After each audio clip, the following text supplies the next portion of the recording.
सहनावतु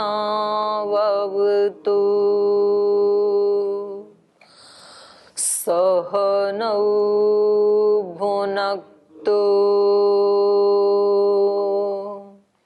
सह वीर्यं करवावहै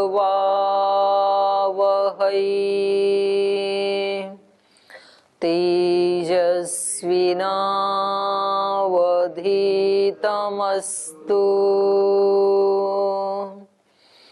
मा विद्विषावहै।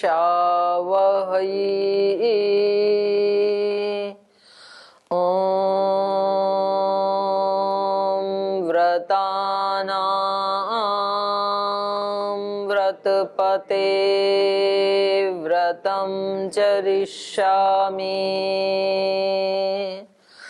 तच्छकेयं तन्मे राध्यताम्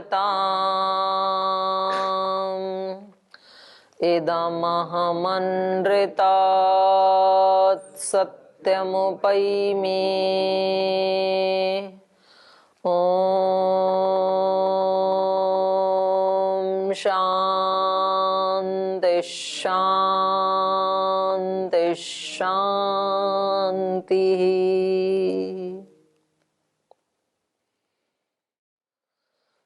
वेदांत दर्शन के प्रथम अध्याय का तृतीय पाद हम पढ़ रहे हैं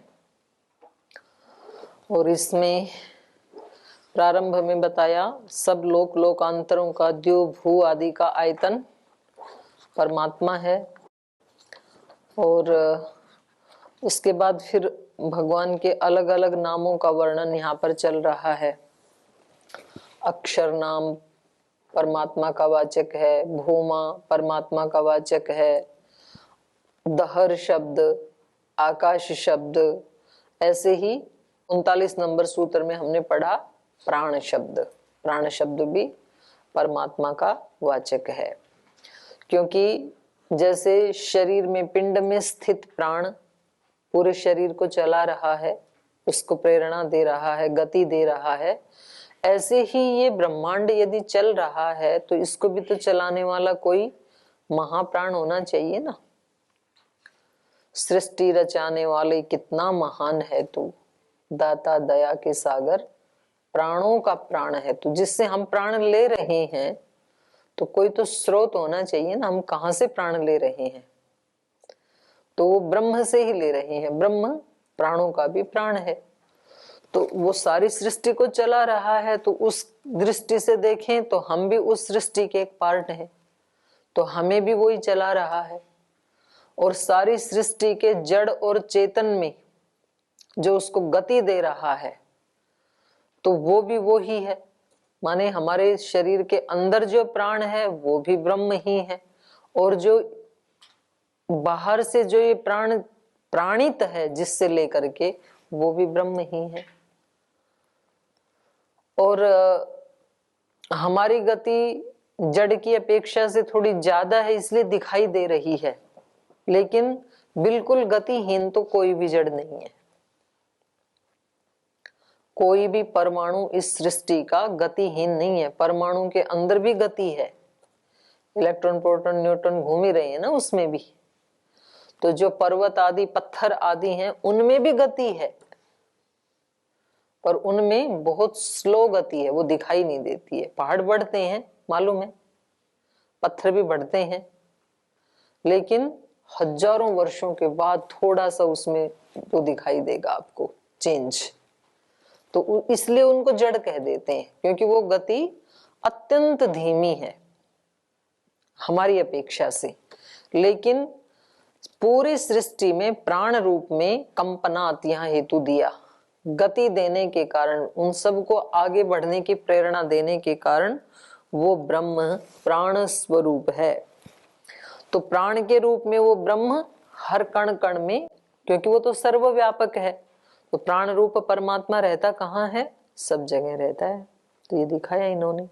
और उसी के ही भय से अग्नि तपती, सूर्य तपती, इंद्रश्च वायुश्च और पंचमः मृत्यु धावती। उसी के भय से ये सारा जगत गतिमान है। तो भय का मतलब है उसके अनुशासन से, उसी का अनुशासन काम कर रहा है। क्योंकि जो स्वयं गतिमान है तो उसके अनुशासन में रहने वाला व्यक्ति कोई गतिहीन कैसे हो सकता है, कोई वस्तु या कोई व्यक्ति। जैसे यहाँ पर श्रद्धेय स्वामी जी महाराज और पूज्य आचार्य जी गतिमान है, तो यहाँ पतंजलि योग पीठ में रह करके कोई व्यक्ति आलसी नहीं रह सकता है।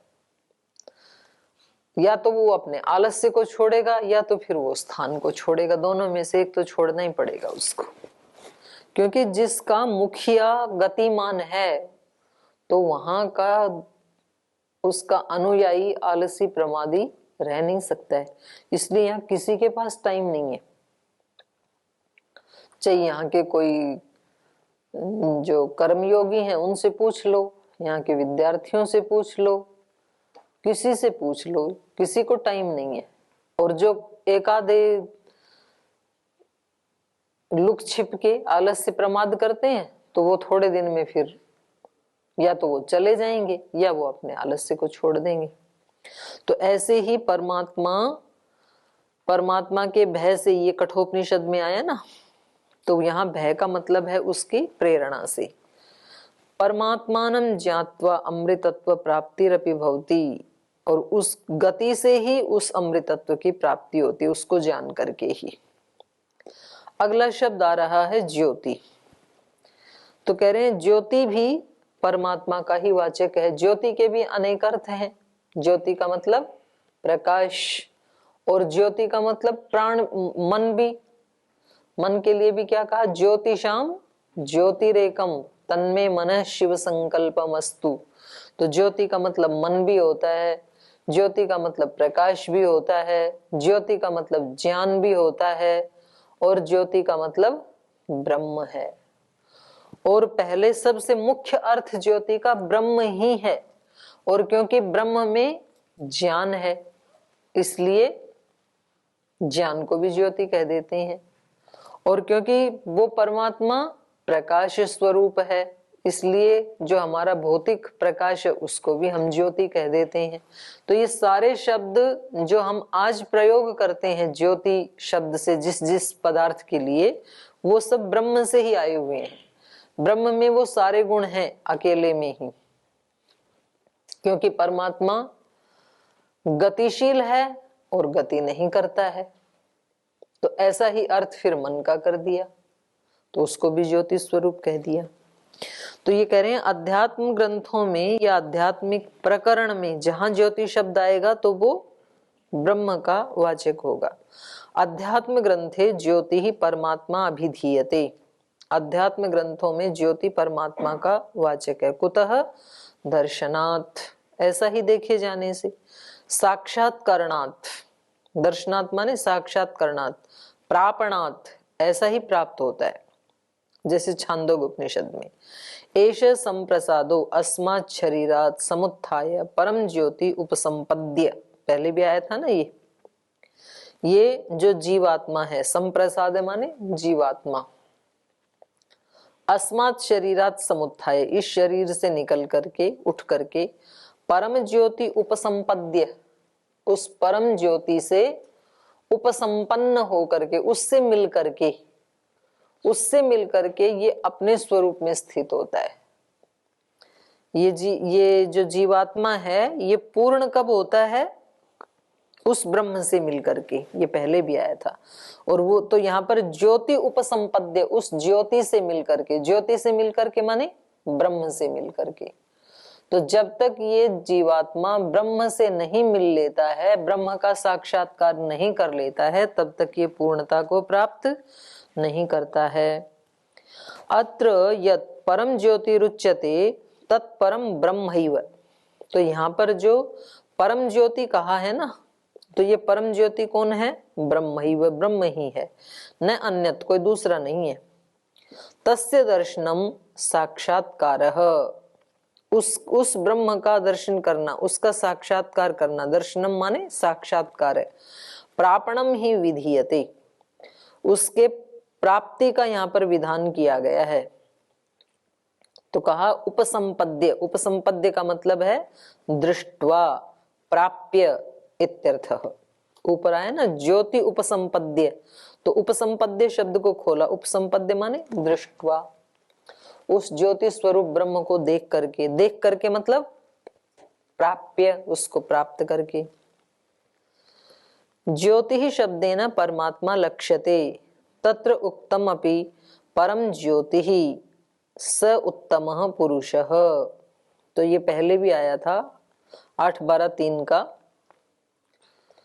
परमात्मा के लिए कहा परम ज्योति ही, वो जितनी भी ज्योतियां हम जानते हैं, सूर्य की ज्योति, चंद्र की ज्योति, अग्नि की ज्योति, प्राण की ज्योति, मन की ज्योति, ज्ञान की ज्योति, जितनी भी ज्योतियां हम लोग जानते हैं, वो परमात्मा क्या है? इन सब ज्योतियों का भी ज्योति, परम ज्योति। परम ज्योति स उत्तमः पुरुषः, जितने भी पुरुष हैं, पुरुष मतलब आत्माएं, पुरुष का मतलब यहाँ मेल फीमेल नहीं है, जितनी भी आत्माएं हैं मनुष्य शरीर में या अन्य शरीरों में भी, वो उन सब में उत्तम पुरुष है, उत्तम आत्मा है, इसलिए उसको कहा उत्तमः पुरुषः। अन्यत्रपि, और दूसरी जगह भी उसको क्या कहा? हिरण्मये परे कोशे विरजम ब्रह्म निष्कलम। हिरण्मय परे कोशे, जो स्वर्णमय श्रेष्ठ कोश है। तो स्वर्णमय कोश कौन सा है? विज्ञानमय और आनंदमय कोश। हिरण्मय परे कोशे विरजम, विरजम माने विगता रजा यस्मात्, जहां से रज चली गई है, मल जहां से निकल गए हैं। विरजम ब्रह्म निष्कलम, निष्कल मतलब कलाओं से रहित, कला से रहित माने निरअवयव। तो प्राण आदि जो कलाएं हैं वो उस ब्रह्म में नहीं है, ऐसे उस निष्कल ब्रह्म को प्राप्त करके ऐसे आता है। तच्छुभ्रम ज्योतिषाम ज्योति ही तद यद आत्मविदो विदु। तो ये मुंडक उपनिषद में आया है। वो परमात्मा कैसा है? शुभ्रम, वो शुभ्र है माने तिमिर से, अंधकार से रहित है वो। ज्योतिषाम ज्योति ही, जितनी भी ज्योतियां हम जानते हैं वो उन सब का स्रोत है। उस ज्योतिमान से ज्योति लेकर के ही ये सारे ज्योतिमान हैं। सूर्य में उसी की ज्योति से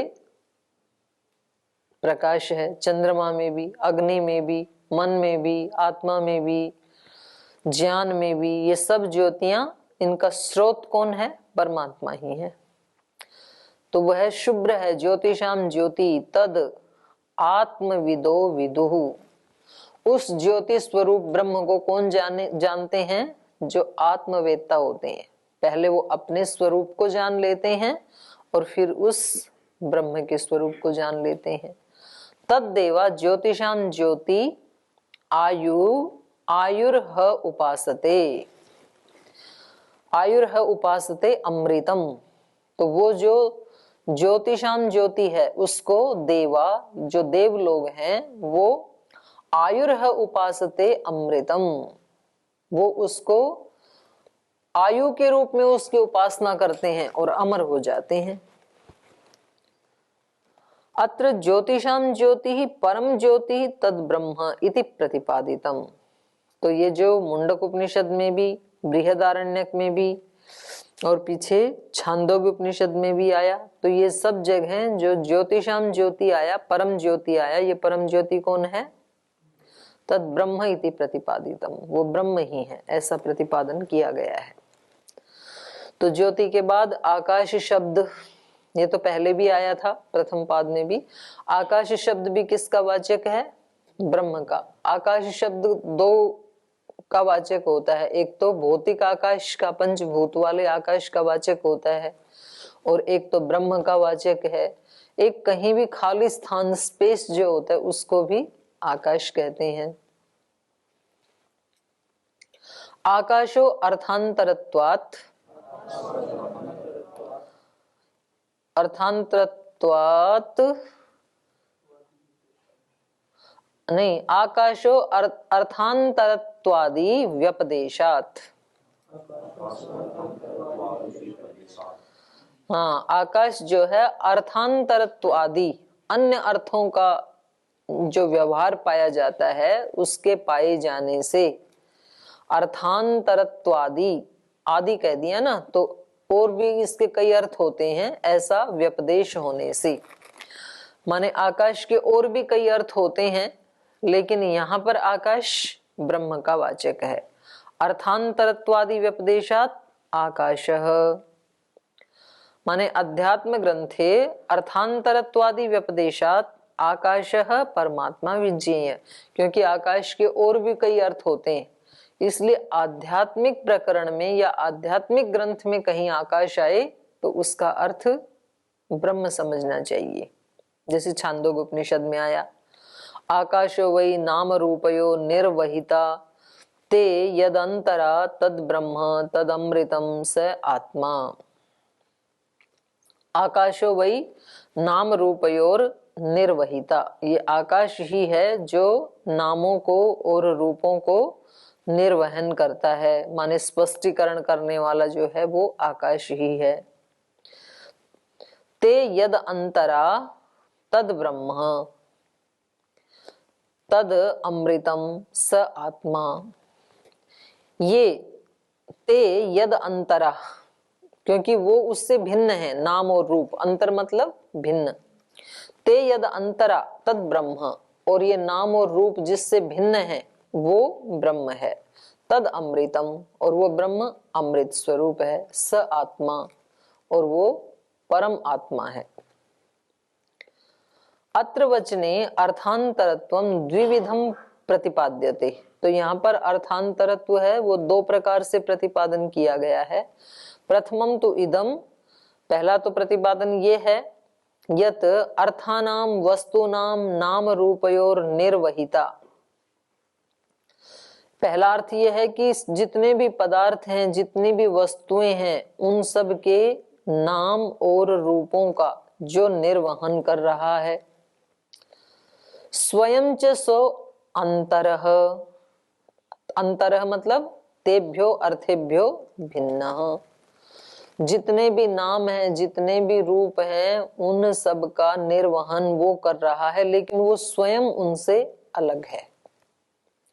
जितने भी हमारे नाम रूप आदि हैं, वो सब कहां से अभिव्यक्त हुए? ब्रह्म से ही हुए।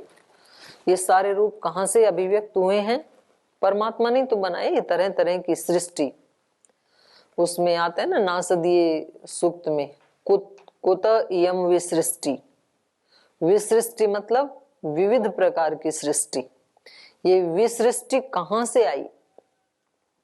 को अद्धा वेद, कौन निश्चित रूप से जान सकता है? अर्थात कोई भी नहीं जान सकता है। अब जितने मनुष्य, जितनी भी जनसंख्या बढ़े, कोई रिपीटेशन नहीं है। जितनी भी जनसंख्या उतने ही अधिक रूप, सबके अलग अलग रूप, सबके अलग अलग नाम। नाम तो चलो मनुष्यों के तो चेंज हो, एक जैसे भी मिल जाते हैं, क्योंकि वो तो इंसान ने बनाई है। लेकिन वेद में जो नाम है वो सब वस्तुओं के अलग अलग। तो इतने नाम, इतने रूप, ये सब कहां से आए? ब्रह्म से ही आए। इन सब का जो निर्वहन करता है।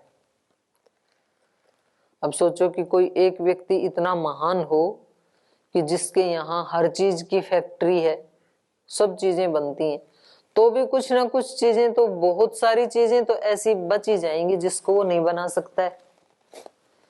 और चलो कितनी भी बना ले तो भी धरती तो नहीं बना सकता है वो व्यक्ति, आकाश तो नहीं बना सकता है, पानी नहीं बना सकता है, खून नहीं बना सकता है, वायु नहीं बना सकता है। तो बहुत सारी चीजें ऐसी है ना जो नहीं बना सकता। पर्वत नहीं बना सकता है, सागर नहीं बना सकता है, और जो छोटी चीजें वो भी सारी नहीं बना सकता है। चींटी नहीं बना सकता है कोई भी, हाथी भी नहीं बना सकता है, साबुन तेल तो बना सकता है। तो वो जितने भी नाम और रूप हैं, उन सब का बनाने वाला, उन सब का निर्वहन करने वाला वो ब्रह्म है। स्वयं च स अंतरः, और स्वयं उनसे अलग भी रहता है।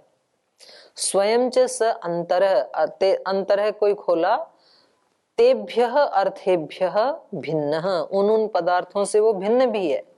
एवं विध स परमात्मा एवं भवितुम अर्हति। तो इस प्रकार का तो वो परमात्मा ही हो सकता है, जड़ाकाश तो वैसा हो नहीं सकता है।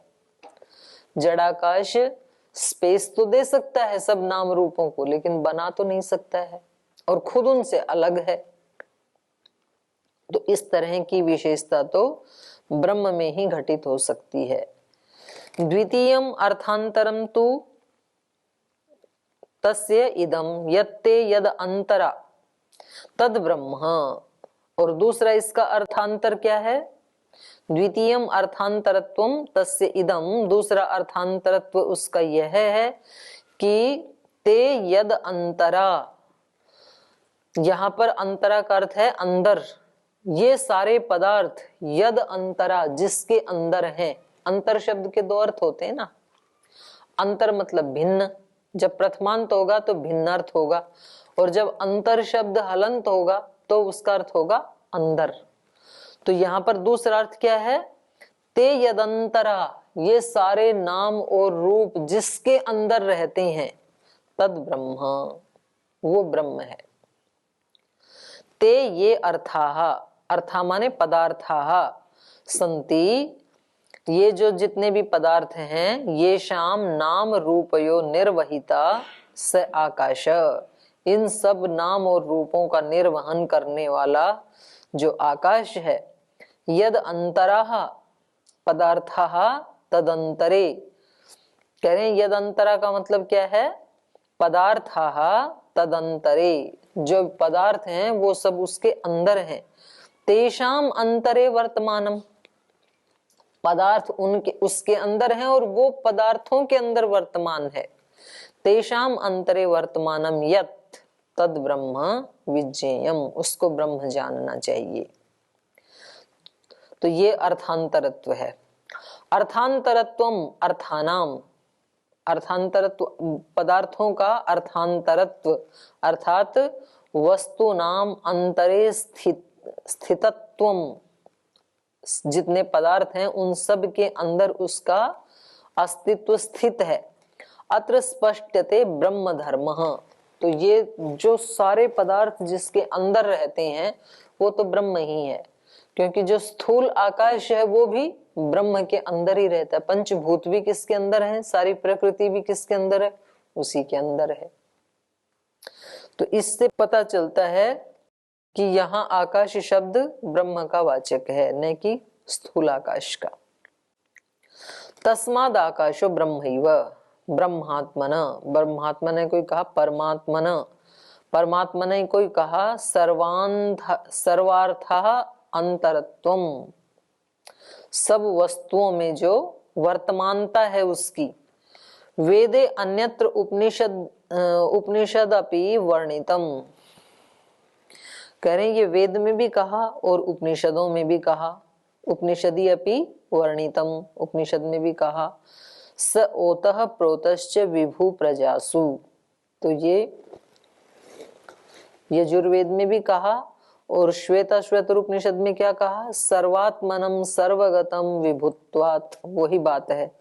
वो विभु होता हुआ वो परमात्मा इन सब प्रजाओं में ओतप्रोत है, ताने बाने की तरह से विद्यमान है। और श्वेताश्वेतर में कहा सर्वात्मनम सर्वगतम विभुत्वात्, विभु होने के कारण वो सब सर्वगतम, सब में विद्यमान है और सब उसमें विद्यमान है।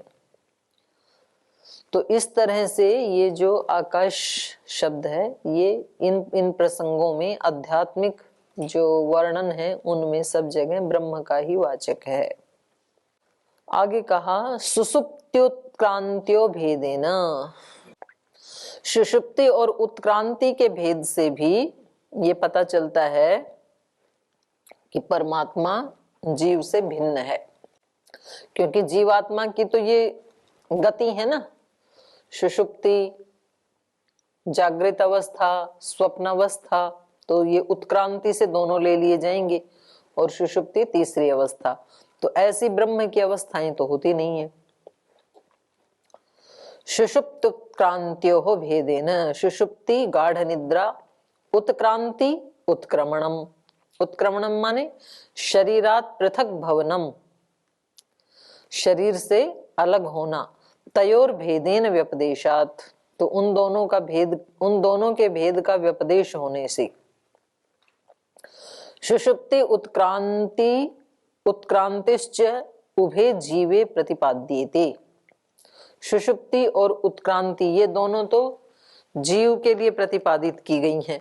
भेदेन च परमात्मा, और भिन्न होने से परमात्मा सुषुप्त उत्क्रांतिभ्याम पृथक भूतः, वो इन दोनों अवस्थाओं से अलग होता हुआ तत्र वर्ण्यते, वहां पर वर्णित किया गया है। कहां पर? बृहदारण्यक में। अयम पुरुषः यत्र सुप्तो न कंचन कामम कामयते, जहां सुप्त व्यक्ति न कंचनम कामम कामयते, यत्र मतलब जिस परमात्मा में मतलब सुषुप्ति अवस्था में। पहले भी आया था ये, सुषुप्ति अवस्था में ये जीव कहाँ चला जाता है? ब्रह्मलोक में, ऐसे आया था ना पीछे। तो ब्रह्मलोक का मतलब क्या है? हृदय स्थान, क्योंकि वो ब्रह्म कहाँ रहता है? वो तो सब जगह रहता है, पर हमें कहाँ वो अनुभव में आएगा? हृदय में। तो सुषुप्ति अवस्था में ये जीवात्मा अपने उस हृदय में विराजमान ब्रह्म के साथ रहता है, तो इसलिए उस प्रदेश को, हृदय प्रदेश को क्या कहा? ब्रह्मलोक। तो ब्रह्मलोक कहीं ऊपर आकाश में नहीं है। जब कहते हैं ना कि भाई ब्रह्मलोक की प्राप्ति करनी है, तो ब्रह्मलोक कहाँ है? हृदय प्रदेश को ही ब्रह्मलोक कहा है शास्त्रों में। तो यहां पर भी कहा कि यत्र सुप्तो न कंचन कामम कामयति, उस ब्रह्म के साथ जब सुषुप्ति अवस्था में होता है ये पुरुष, तब कंचन कामम न कामयति, कोई भी कामना नहीं करता है। गाढ़ निद्रा में कोई कामना होती है क्या व्यक्ति की? होती है क्या? तो इतना विचार करके क्यों बोल रहे हो? लेकिन वो भगवान के विधान से कामना मुक्त होता है, ये अपनी इच्छा से नहीं होता है। वो तो भगवान ने एक ऑटो सिस्टम डाल रखा है कि 24 घंटे में कम से कम इतने समय के लिए हर व्यक्ति सुषुप्ति में जरूर जाएगा, क्योंकि उसको पता है कि अगर ये मैं सिस्टम नहीं बनाऊंगा तो ये इतने नादान जीव हैं कि ये इतनी देर भी सुषुप्ति में जाए, मेरे पास आएंगे ही नहीं। और अगर थोड़ी देर भी मेरे पास नहीं आएंगे तो ये अपने जीवन का निर्वाह भी नहीं कर पाएंगे, जी नहीं पाएंगे अगर नहीं सोएंगे तो वो सबको सुषुप्ति में ले जाता है। कितना भी दुखी से दुखी व्यक्ति है, कुछ समय के लिए तो वो सुषुप्ति में जाता ही है। तो जब वो सुषुप्ति में जाता है तो कोई कामना नहीं होती है। इसलिए तो सुबह उठ करके वो स्मरण करता है कि बड़े सुख से सोया। सुख काहे का था? कुछ चीज तो मिली नहीं सुषुप्ति में। तो क्या सुख मिला? ना घी मिला, ना दूध मिला, ना मक्खन, ना मलाई, ना पनीर, ना पराठे, ना लड्डू जलेबी, कुछ भी तो मिला नहीं। तो सुख काहे का था? वो काहे का सुख था बताओ? नहीं, सुख किसका था? कामना नहीं थी कोई भी। सुख कब मिलता है व्यक्ति को? कामना मुक्त होने में सुख मिलता है। तो उस समय हम कामना मुक्त हो जाते हैं। अभी भी वो सुख चाहिए तो कामना मुक्त हो जाओ, फिर कोई दुख नहीं है।